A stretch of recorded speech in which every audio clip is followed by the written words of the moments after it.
भरत जी का मृग के मोह में फंसकर मृग योनि में जन्म लेना। श्री सुखदेव जी कहते हैं, एक बार भरत जी गंडकी में स्नान कर नित्य नैमित्तिक तथा शौचादि अन्य आवश्यक कृत्यों से निवृत्त हो प्रणव का जप करते हुए 3 मुहूर्त तक नदी की धारा के पास बैठे रहे। राजन, इसी समय एक हरिणी प्यास में व्याकुल हो जल पीने के लिए अकेली ही उस नदी के तीर पर आई। अभी वह जल पी ही रही थी कि पास ही गरजते हुए सिंह की लोक भयंकर दहाड़ सुनाई पड़ी। हरिण जाति तो स्वभाव से ही डरपोक होती है। वह पहले ही चौकन्नी होकर इधर उधर देखती जाती थी। अब ज्यों ही उसके कान में वह भीषण शब्द पड़ा कि सिंह के डर के मारे उसका कलेजा धड़कने लगा और नेत्र कातर हो गए। प्यास अभी बुझी न थी, किंतु अब तो प्राणों पर आ बनी थी, इसलिए उसने भयवश एकाकी नदी पार करने के लिए छलांग मारी। उसके पेट में गर्भ था, अतः उछलते समय अत्यंत भय के कारण उसका गर्भ अपने स्थान से हटकर योनि द्वार से निकलकर नदी के प्रवाह में गिर गया। वह मृग पत्नी अकस्मात गर्भ के गिर जाने, लंबी छलांग मारने तथा सिंह से डरी होने के कारण बहुत पीड़ित हो गई थी। अब अपने झुंड से भी उसका बिछोह हो गया, इसलिए वह किसी गुफा में जा पड़ी और वहीं मर गई। राजर्षि भरत ने देखा कि बेचारा हरिणी का बच्चा अपने बंधुओं से बिछड़कर नदी के प्रवाह में बह रहा है। इससे उन्हें उस पर बड़ी दया आई और वे आत्मीय के समान उस मातृहीन बच्चे को अपने आश्रम में ले आए। उस मृगछौने के प्रति भरत जी की ममता उत्तरोत्तर बढ़ती ही गई। वे नित्य उसके खाने पीने का प्रबंध करने, व्याघ्रादि से बचाने, लाड़ लड़ाने और पुचकारने आदि की चिंता में डूबे रहने लगे। कुछ ही दिनों में उनके जम नियम और भगवत पूजा आदि आवश्यक कृत्य एक एक करके छूटने लगे और अंत में सभी छूट गए। उन्हें ऐसा विचार रहने लगा, अहो कैसे खेद की बात है, इस बेचारे दीन मृगछौने को काल चक्रवेग ने अपने झुंड, सुहृद और बंधुओं को दूर करके मेरी शरण में पहुंचा दिया। यह मुझे ही अपना माता पिता, भाई बंधु और यूथ के साथी संगी समझता है। इसे मेरे सिवा और किसी का पता नहीं है और मुझ में इसका विश्वास भी बहुत है। मैं भी शरणागत की उपेक्षा करने में जो दोष है उन्हें जानता हूँ, इसलिए मुझे अब अपने इस आश्रित का अब सब प्रकार से दोष बुद्धि छोड़कर अच्छी तरह पालन पोषण और प्यार दुलार करना चाहिए। निश्चय ही शांत स्वभाव और दीनों की रक्षा करने वाले परोपकारी सज्जन ऐसे शरणागत की रक्षा के लिए अपने बड़े से बड़े स्वार्थ की भी परवाह नहीं करते। इस प्रकार उस हरिण के बच्चे में आसक्ति बढ़ जाने से बैठते, सोते, टहलते, ठहरते और भोजन करते समय भी उनका चित्त उसके स्नेह पास में बंधा रहता था। जब उन्हें कुश पुष्प, समिधा, पत्र और फल फूल आदि लाने होते तो भेड़ियों और कुत्तों के भय से उसे वे साथ लेकर ही वन में जाते थे। मार्ग में जहाँ तहाँ कोमल घास आदि को देखकर मुग्ध भाव से वह हरिण शावक अटक जाता तो वे अत्यंत प्रेमपूर्ण हृदय से दयावश उसे अपने कंधे पर चढ़ा लेते। इसी प्रकार कभी गोद में लेकर, कभी छाती से लगाकर उसका दुलार करने में उन्हें बड़ा सुख मिलता था। नित्य नैमित्तिक कर्मों को करते समय भी राजराजेश्वर भरत बीच बीच में उठकर उस मृग बालक को देखते और जब उस पर उनकी दृष्टि पड़ती तभी उनके चित्त को शांति मिलती। उस समय उसके लिए मंगल कामना करते हुए वे कहने लगते, बेटा तेरा सर्वत्र कल्याण हो। कभी यदि वह दिखाई न देता तो जिसका धन लुट गया हो उस दीन मनुष्य के समान उनका चित्त अत्यंत उद्विग्न हो जाता और फिर वे उस हरिणी के बच्चे के विरह से व्याकुल एवं संतप्त हो करुणावश अत्यंत उत्कंठित एवं मोहाविष्ट हो जाते तथा शोकमग्न होकर इस प्रकार कहने लगते, अहो क्या कहा जाए, क्या यह मातृहीन दीन मृग शावक दुष्ट बहेलिये किसी बुद्धि वाले मुझ पुण्यहीन अनार्य का विश्वास करके और मुझे अपना मानकर मेरे किए हुए अपराधों को सत्पुरुषों के समान भूलकर फिर लौट आएगा? क्या मैं उसे फिर इस आश्रम के उपवन में भगवान की कृपा से सुरक्षित रहकर निर्विघ्न हरी हरी धूप चरते देखूंगा? ऐसा न हो कि कोई भेड़िया कुत्ता गोल बांध कर विचरने वाले सूकर आदि अथवा अकेले घूमने वाले व्याघ्र आदि ही उसे खा जाए। अरे, संपूर्ण जगत की कुशल के लिए प्रकट होने वाले वेद त्रयी रूप भगवान सूर्य अस्त होना चाहते हैं, किंतु अभी तक वह मृगी की धरोहर लौट कर नहीं आई।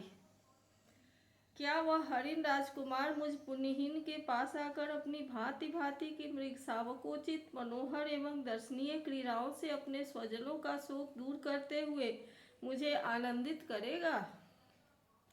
अहो, जब कभी मैं प्रणय कोप से खेल में झूठ मूठ समाधि के बहाने आंखें मूंद कर बैठ जाता, तब वह चकित चित्त से मेरे पास आकर जल बिंदु के समान कोमल और नन्हे नन्हे सींगों की नोक से मेरे अंगों को खुजलाने लगता था।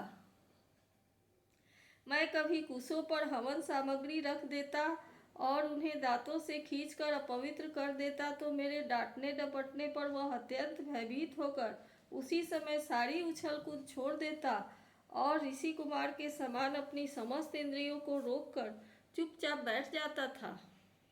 फिर पृथ्वी पर उस मृग शावक के खुर के चिन्ह देखकर कहने लगते, अहो, इस तपस्विनी धरती ने ऐसा कौन सा तप किया है जो उस अति विनीत कृष्ण सार किशोर के छोटे छोटे सुंदर सुखकारी और सुकोमल खुरों वाले चरणों के चिन्हों से मुझे, जो मैं अपना मृग धन लूट जाने से अत्यंत व्याकुल और दीन हो रहा हूँ, उस द्रव्य की प्राप्ति का मार्ग दिखा रही है और स्वयं अपने शरीर को भी सर्वत्र उन पद चिन्हों से विभूषित कर स्वर्ग और अपवर्ग के इच्छुक द्विजों के लिए यज्ञ स्थल बना रही है। चंद्रमा में मृग का सा श्याम चिन्ह देख उसे अपना ही मृग मानकर कहने लगे, अहो, जिसकी माता सिंह के भय से मर गई थी, आज वही मृग शिशु अपने आश्रम से बिछुड़ गया है। अतः उसे अनाथ देखकर क्या ये दीन वत्सल भगवान नक्षत्रनाथ दयावश उसकी रक्षा कर रहे हैं? फिर उसकी शीतल किरणों से आह्लादित होकर कहने लगते, अथवा अपने पुत्रों के वियोग रूप दावानल की विषम ज्वाला से हृदय कमल दग्ध हो जाने के कारण मैंने एक मृग बालक का सहारा लिया था, अब उसके चले जाने से फिर मेरा हृदय जलने लगा है, इसलिए ये अपनी शीतल शांत स्नेहपूर्ण और वदन सलील स्वरूपा अमृतमयी किरणों से मुझे शांत कर रहे हैं। राजन, इस प्रकार जिनका पूरा होना सर्वथा असंभव था, उन विविध मनोरथों से भरत का चित्त व्याकुल रहने लगा। अपने मृग शावक के रूप में प्रतीत होने वाले प्रारब्ध कर्म के कारण तपस्वी भरत जी भगवद आराधन रूप कर्म एवं योगानुष्ठान से च्युत हो गए। नहीं तो जिन्होंने मोक्ष मार्ग में साक्षात विघ्न रूप समझकर अपने ही हृदय से उत्पन्न दुस्त्यज पुत्रादि को भी त्याग दिया था, उन्हीं की अनन्या जिए हरिण शिशु में ऐसी आसक्ति कैसे हो सकती थी? इस प्रकार राजर्षि भरत विघ्नों के वशीभूत होकर योग साधन से भ्रष्ट हो गए और उस मृगछौने के लालन पालन में ही, लाड़ प्यार में ही लगे रहकर आत्मस्वरूप को भूल गए। इसी समय जिसका टलना अत्यंत कठिन है, वह प्रबल वेगशाली कराल काल चूहे के बिल में जैसे सर्प घुस आए, उसी प्रकार उसके सिर पर चढ़ आया। उस समय भी वह हरिण शावक उनके पास बैठा पुत्र के समान शोकातुर हो रहा था। वे इसे स्थिति में देखकर उनका चित्त उसी में लग रहा था। इस प्रकार की आसक्ति में ही मृग के साथ उनका शरीर भी छूट गया। तदनंतर उन्हें अंतकाल की भावना के अनुसार अन्य साधारण पुरुषों के समान मृग शरीर ही मिला, किंतु उनकी साधना पूरी थी, इससे उनके पूर्व जन्म की स्मृति नष्ट नहीं हुई।